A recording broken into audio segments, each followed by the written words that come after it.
नमस्कार दोस्तों, काफ़ी लंबे समय के बाद हम लोग मिल रहे हैं। दोस्तों, मैं आपका technical adviser Yogesh Dahiya, managing director natural storage solutions private limited. एक बार फिर से हाजिर हूँ एक नए टॉपिक को लेके। दोस्तों, कोविड की सिचुएशन में हमने देखा कि जो रेडी टू ईट कुक है, मतलब जो खाने के लिए तैयार खाद्य सामग्री है, उसका पूरा मार्केट है वो चेंज हो रहा है। तो दोस्तों, आज हम एक बहुत ही इम्पोर्टेंट टॉपिक ले रहे हैं कि जिसमें जो फूड प्रोसेसिंग सेक्टर है, कि जिसमें आने वाले दिनों में बहुत सारी बिजनेस अपॉर्चुनिटी उभर कर आ रही है, तो उसके बारे में बात करेंगे। उसमें आज हम बात करेंगे IQF, मतलब कि इंडिविजुअल क्विक फ्रीजिंग। दोस्तों, ये फ्रोज़न फूड्स और वेजिटेबल्स का एक बहुत ही अच्छा जरिया है जिसमें हम पूरी प्रोसेस आपको बहुत डिटेल में समझाएंगे। दोस्तों, जैसे कि मैंने आपको बताया कि भारत में फ्रोज़न फूड्स और ready to eat food products और वेजिटेबल्स का मार्केट बहुत तेजी से बढ़ रहा है। दोस्तों, पहले मैं आपको बेसिक बताता हूँ कि जो फूड प्रोसेसिंग सेगमेंट है उसमें क्या क्या अपॉर्चुनिटीज है। तो जैसे कि आपके स्क्रीन के ऊपर जो स्लाइड आ रही है उसमें आप देखिए कि एक है प्रोसेस फ्रूट्स एंड वेजिटेबल्स, कि जिसमें आप उसको IQF कर सकते हो, दैट मीन्स कि इंडिविजुअल की फ्रीज प्रोडक्ट कर सकते हो। दूसरा उसका प्रोसेस नाम है ब्लास्ट फ्रीजर्स और फ्रीज ड्राइंग टेक्नोलॉजी। उसके अलावा दोस्तों, फूड प्रोसेसिंग में फ्रूट पल्प के ऊपर भी काम कर सकते हैं। उसके अलावा सी फूड है, तो सी फूड में अलग अलग प्रोसेस है, जैसे ब्लास्ट फ्रीजर हो गया, प्लेट फ्रीजर हो गया, इम्पीडेंट फ्रीजर हो गया, और वहां पे भी आप फ्रीज ड्राइंग एप्लीकेशन कर सकते हो। उसके अलावा दोस्तों, रेडी टू ईट स्नैक्स जो है, जिस जो ये सारी चीजें वो स्पाइरल फ्रीजर या ब्लास्ट फ्रीजर में बनती है। तो दोस्तों, यहाँ हमने आपको बताने की कोशिश की है कि जो फूड प्रोसेसिंग सेक्टर है उसमें क्या क्या अपॉर्चुनिटीज है और कौन से सेगमेंट में हम क्या क्या प्रोसेस यूज कर सकते हैं। देखिए दोस्तों, हर एक प्रोसेस अपने आप में एक बहुत ही टेक्निकल सब्जेक्ट है। तो आज हम IQF के बारे में बात करेंगे, जो बहुत ही एक कॉमन और वर्सेटाइल प्रोसेस है, कि जिसमें आप बल्क या वॉल्यूम बेस पूरा काम कर सकते हो और इसका बहुत ही बड़ा मार्केट है। तो आज हम दोस्तों बात करेंगे IQF की। सी बेसिकली IQF क्या है? सो IQF is a individual quick freezing, कि जिसमें जो फ्रूट्स एंड वेजिटेबल्स है उसका जो ईच पीस है या जो दाना है उसको हम फ्रीज करते हैं विदाउट फॉर्मेशन ऑफ आइस। तो दैट इज कॉल्ड IQF। दोस्तों, इंडिया में हम अगर देखें तो IQF का जो मार्केट है, ये जो फ्रोजन फूड्स का जो मार्केट है वो प्रेजेंटली 42.7 बिलियन INR का है, जो 2025 तक बढ़ के 93.8 INR बिलियन का होने जा रहा है। दैट मीन्स कि ये जो पूरा मार्केट है फ्रोजन फूड्स का और रेडी टू ईट स्नैक्स का, वो अराउंड CAGR 70% के हिसाब से बढ़ रहा है हर साल। तो देखिए दोस्तों, एज एन एंटरप्रेन्योर आप समझ सकते हो कि जो मार्केट में 70% ग्रोथ की पॉसिबिलिटी है उसमें कितना बड़ा बिजनेस अपॉर्चुनिटीज है। तो दोस्तों, फ्रोजन फूड्स मार्केट है उसका हमने देखा कि एवरेज बहुत ही काफी प्रोस्पेक्टिव ग्रोथ है उसमें। अब दोस्तों, हम जो IQF की बात कर रहे हैं तो उसमें हम क्या क्या चीजें कर पाएंगे उसके बारे में पहले हम आपसे बात करेंगे। अब देखिए, आपकी स्लाइड के ऊपर हमने एक और प्रेजेंटेशन दिया है जिसमें हमने बेसिक चीजें समझाने की कोशिश की है कि IQF मतलब इंडिविजुअल क्विक फ्रीजिंग मेथड्स। जो IQF में हम जो भी फ्रूट्स या वेजिटेबल प्रोसेस करते हैं उसमें आइस फॉर्मेशन नहीं होना चाहिए। विदाउट आइस फॉर्मेशन वो प्रोडक्ट है कोर तक फ्रीज होना चाहिए, देन आपको उसकी सेल्फ लाइफ बहुत ही ज्यादा मिल सकती है। दोस्तों, IQF में आप बहुत सारे फ्रूट्स और वेजिटेबल्स है उसको प्रोसेस कर सकते हैं। जो वेजिटेबल्स है ये उसको डाइस या स्लाइस दोनों तरीके से करके हम उसको यूज करते हैं। दोस्तों, खास करके अभी जो बड़े सिटीज है जिसमें हस्बैंड वाइफ दोनों अपनी जॉब करते हैं, उनके लिए ये जो चीजें हैं वो बहुत ही आशीर्वाद के रूप में आ रही है। जैसे कि दोस्तों, बहुत सारे वेजिटेबल्स है वो कट करके फ्रोजन करके रेडीमेड आपको मिलता है, तो आपको उसको सीधा खाने के लिए यूज कर सकते हो। आपको प्रिपरेशन का जो टाइम है वो आपका बच जाता है। अब दोस्तों, IQF में होता क्या है प्रोसेस, वो हम आपको समझाने की कोशिश करते हैं। देखिए सर, आप जैसे आपकी स्क्रीन के ऊपर हमने अलग अलग प्रोडक्ट बताई है। हम बहुत ही कॉमन चीज है पीस, यानी कि मटर। तो दोस्तों मटर अगर मुझे IQF करना है तो उसमें क्या प्रोसेस रहेगा वो मैं आपको बताता हूं। आप अपनी स्क्रीन पे देखेंगे तो सबसे पहले जो मटर आता है तो उसको पहले हम डीकोडिंग करते हैं। दैट मीन्स कि मटर जो है उसके छिलके हम निकाल देते हैं। दोस्तों ये प्रोसेस क्वांटम में होती है, बड़ी क्वांटिटी में होता है। So all the machineries are mechanised होता है। तो जैसे आपने फर्स्ट डीकोडिंग किया उसके बाद उसमें एक रिकवरी सिस्टम भी होता है। तो मान लो जो दाने आपके सिस्टम से बच गए उसको आप वापस रिकवर करते हो, क्योंकि ये बहुत ही कॉस्टली प्रोसेस है। तो हमको जो लॉस है वो मिनिमम करना चाहिए। उसके बाद दोस्तों नेक्स्ट स्टेज है वो है आपका वॉशिंग का। दोस्तों जो वॉशिंग है उसमें पूरा जो आपका मटेरियल है उसको हम वॉश करते हैं। वॉशिंग के बाद दोस्तों इसमें ब्लांचिंग का एक प्रोसेस आता है। अब जो ब्लांचिंग है वो 2-3 अलग अलग तरीके से होता है। जो कॉमन सिस्टम है ब्लांचिंग की वो स्टीम ब्लांचिंग, जिसमें हम स्टीम देके जो प्रोडक्ट है उसकी कोर को काफी सॉफ्ट करते हैं। और दोस्तों वंस एक बार आपका ब्लांचिंग हो जाता है, ब्लांचिंग का जो टाइम है वो प्रोडक्ट के हिसाब से अलग अलग प्रकार का होता है। तो किसी में स्टीम ब्लांचिंग होता है, किसी में हॉट वाटर से अलग अलग एप्लीकेशन करते हैं। तो उसके बाद दोस्तों ब्लांचिंग के बाद इमीडिएटली आपका कूलिंग एप्लीकेशन आता है। तो कूलिंग में क्या होता है दोस्तों कि हम इसको चिल्ड वाटर यूज करते हैं, कि जिसमें आपका 4 या 5 डिग्री का चिल्ड वाटर है वो कंटिन्यूस घूमता रहता है। तो ब्लांचिंग के बाद वो प्रोडक्ट को इमीडिएटली कूल डाउन करता है। उसके बाद दोस्तों हम उसको जो प्रोडक्ट है उसको हम IQF में लेके जाते हैं, या तो मेरा ग्लास फ्रीजर है तो उसमें लेके जाते हैं। तो नॉर्मली दोस्तों कूलिंग के बाद हम प्रोडक्ट को थ्रू एलिवेटर यानी कि एक बेल के थ्रू हम लोग IQF में इसको हम लेके जाते हैं। तो दोस्तों IQF में आपका जो एवरेज टेम्परेचर है, एयर टेम्परेचर वो -34 रहता है, डिग्री सेंटीग्रेड रहता है। तो जब ये जो मटेरियल आपका IQF के थ्रू पास होता है दोस्तों, तो उसमें उसका जो कोर टेम्परेचर है वो हम -18 अचीव करते हैं। उसके बाद हम उसको पैकिंग करते हैं। और दोस्तों जो पैकिंग है वो आपका अलग अलग 10 बल्क में होता है या पैक में होता है, जो रिक्वायरमेंट है उसके हिसाब से होता है। दोस्तों हमने एक यहाँ फ्लो चार्ट आपको एक बताया है। देखेंगे कि इसमें अलग अलग जो प्रोडक्ट है उसकी अलग अलग प्रोसेस हमने डिफाइन की है, बेसिक प्रोसेस हमने डिफाइन की हुई है। दोस्तों कस्टमर की रिक्वायरमेंट के हिसाब से या आपकी जो मार्केटिंग स्ट्रेटेजी है उसके हिसाब से आप उसको थोड़ा ऑल्टरनेट कर सकते हो। अब जैसे दोस्तों हमने बीन जो पोटैटो है उसका भी हमने आपको एक प्रोसेस दिखाया है।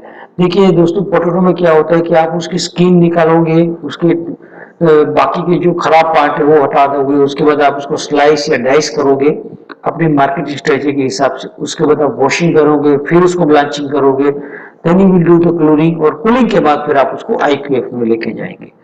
तो दोस्तों ये एक प्रोसेस है जिसमें आप अपना फ्रूट्स एंड वेजिटेबल्स उसको प्रोसेस करते हैं। दोस्तों आपको ये भी एक ध्यान में रखना है कि आप जो प्रोडक्ट बनाने वाले हो उसके हिसाब से आपकी जो प्रोसेसिंग लाइन है उसके कंपोनेंट सिलेक्ट होते हैं।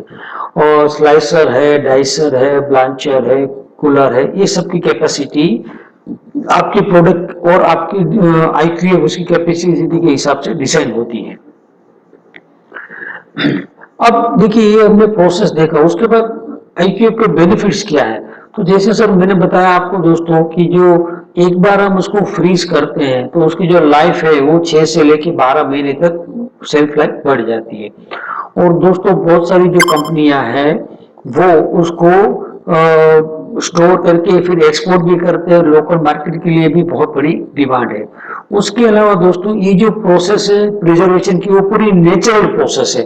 तो उसमें हम कोई प्रिजर्वेटिव या कोई अदर कंटेंट यूज नहीं करते हैं कि जो ह्यूमन कंजप्शन के लिए हार्मफुल है। इसलिए दोस्तों ये प्रोसेस जो है काफी पॉपुलर है। दूसरा आप देखेंगे दोस्तों तो -18 या इतने लो टेम्परेचर में बहुत सारे बैक्टीरियल ग्रोथ है वो भी बंद हो जाते हैं या स्टेगनेंट हो जाते हैं। तो उसकी वजह से भी एक सेल्फ लाइफ में हाइजीनिक कंडीशन मेंटेन होती है। तो इसलिए लोग इसको प्रिफर करते हैं। अब उसके अल्टरनेट आप देखिए डिहाइड्रेशन भी होता है। तो डिहाइड्रेशन में दोस्तों क्या होता है कि प्रोडक्ट की आप हीट से उसको पानी इवेपोरेट करते हो। तो जब आप प्रोडक्ट को हीट के कांटेक्ट में लाते हो तो उसकी न्यूट्रिशन वैल्यू भी अल्टरनेट होती है, कई केस में उसका कलर्स भी अल्टरनेट हो जाते हैं। तो उसके कंपैरिजन में दोस्तों IQF है वो आपको as it is colour maintain करता है उसका, प्लस न्यूट्रिशन वैल्यू, हालांकि हम इसकी हीट इनपुट नहीं करते तो न्यूट्रिशन वैल्यू भी उसकी चेंज नहीं होती, तो इस महीने में वो ज्यादा बेटर प्रोडक्ट मानी जाती है, ज्यादा हाइजीनिक मानी जाती है। और दोस्तों उसके सबसे बड़ा जो पहले इंडिया में इश्यूज था वो कोल्ड चेन का था, लेकिन दोस्तों अभी हम जैसे देख रहे हैं कि कोल्ड चेन इंफ्रास्ट्रक्चर इंडिया में अवेलेबल है, तो उसको ट्रांसपोर्ट करना, उसको स्टोर करना, इसको डिस्ट्रीब्यूट करना भी काफी दोस्तों आसान हो गया है। दोस्तों आप देख रहे हैं जैसे हमने बताया कि क्या क्या उसके बेनिफिट है। दूसरा दोस्तों बहुत सारी लीफी वेजिटेबल्स है या हाई वैल्यू प्रोडक्ट है जैसे ब्रोकोली है, ये सबको भी आप फ्रीज करके उसको लॉन्ग टर्म स्टोरेज कर सकते हो, जो नेचुरल वे में बहुत ही हाईली पेरिसेबल होने के कारण हम उसको ज्यादा फ्रेश स्टोर नहीं कर सकते।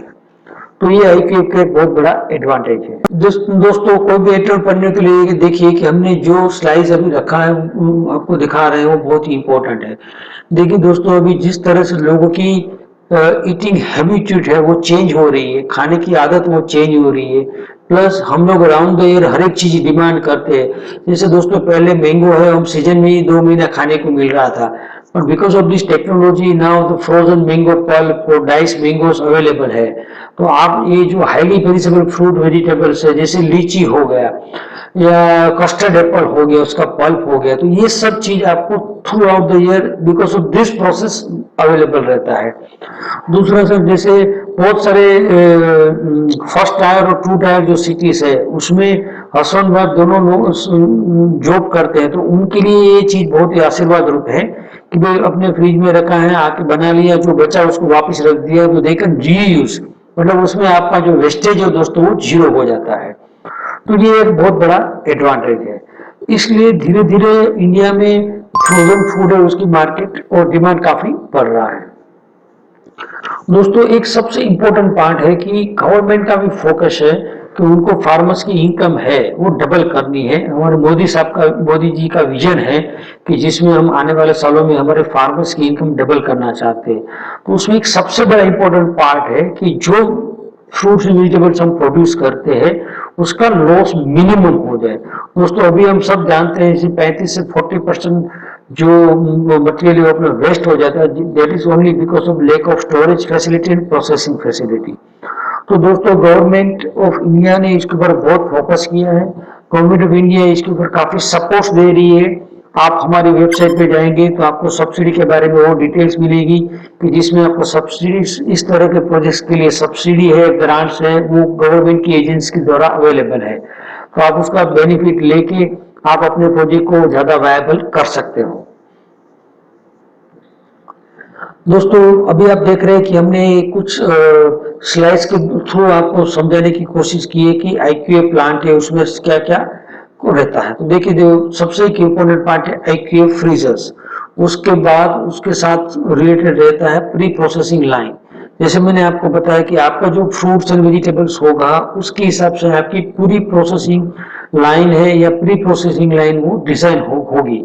उसके अलावा दोस्तों जब ये IQF मटेरियल हो जाता है तो उसको आपको स्टोरेज में रखना पड़ता है जिसको हम फ्रोजन स्टोरेज बोलते हैं, जहां -18 से -20 डिग्री सेंटीग्रेड टेम्परेचर मेंटेन करते हैं थ्रू आउट द साइकिल। तो साथ में एक कोल्ड स्टोरेज भी होना बहुत जरूरी है। उसके अलावा दोस्तों उसके लिए रिलेटेड जब आप प्लांट लगाते हो तो आपको रेफ्रिजरेशन सिस्टम चाहिए, आपको अदर यूटिलिटीज चाहिए जैसे कि ETP प्लांट चाहिए, आपको रॉ मटेरियल स्टोरेज चाहिए, फिनिश स्टोरेज चाहिए, तो ये सब यूटिलिटीज आपको चाहिए। आप हमारी वेबसाइट पे जाएंगे तो आपको इसका डिटेल्स मिलेगा और उसकी हर एक जो प्रोजेक्ट है उसकी कैपेसिटी में इंडिविजुअल डिजाइनिंग होता है कि आप 1 टन पर आवर की लाइन डिजाइन कर रहे हो या 2 टन पर आवर की लाइन डिजाइन कर रहे हो, तो उस बेस पे दोस्तों पूरा प्लांट है और उसके रिलेटेड जो भी यूटिलिटीज है वो डिजाइन होती है। एक दोस्तों यह टिपिकल लेआउट हमने आपको शेयर किया है जस्ट टू अंडरस्टैंड कि भाई आपको इसमें हमने आप देखेंगे तो उसमें हमने पूरी जो बेसिक कंपोनेंट है उसको हमने इंक्लूड किया हुआ है। जैसे हमने IQF लिया है, फ्यूचर में स्पाइरल फ्रीजर भी लिया है, इसके ऊपर भी हम नेक्स्ट एक मीटिंग में या प्रेजेंटेशन में आपसे बात करेंगे दोस्तों। साथ में फ्रोजन स्टोरेज भी रखा है, यूटिलिटीज रखी है, आपका बॉयलर से ETP प्लांट है, रेफ्रिजरेशन सिस्टम से ये आएगा। तो ये एक टिपिकल लेआउट है कि जिसमें आप वो इस तरह के प्लांट को डिजाइन कर सकते हो, जिससे आपको ये भी पता चलेगा कि आपको मिनिमम कितना स्पेस चाहिए। तो दोस्तों मुझे लगता है कि आज मैंने आपको एक बेसिक जो डिटेल है आईक्यूएफ की, मींस की इंडिविजुअल की फ्रीजिंग प्रोजेक्ट की, उसकी देने की कोशिश की है। आपका कोई अगर कोई भी क्वेश्चन हो तो आप हम बेशक हमको कांटेक्ट कर सकते हैं।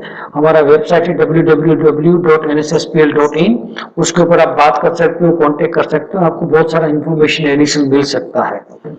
मैं उम्मीद करता हूं कि जो मैंने आज इन्फॉर्मेशन आपको दिया है वो आपको बेसिक नॉलेज के लिए यूजफुल रहेगा, और आपका हम अभिवादन करेंगे। अगर आपका कोई क्वेश्चन है तो हम बेशक उसको कोशिश करेंगे आंसर देने की।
दोस्तों हमारी चैनल अगर आपको अच्छी लगती है तो आप ज़रूर उसको सब्सक्राइब करिए। दोस्तों मैं आने वाले दिनों में और एक नया इम्पोर्टेंट सब्जेक्ट लेके आपके सामने फिर से हाजिर होऊंगा। नमस्कार, थैंक यू।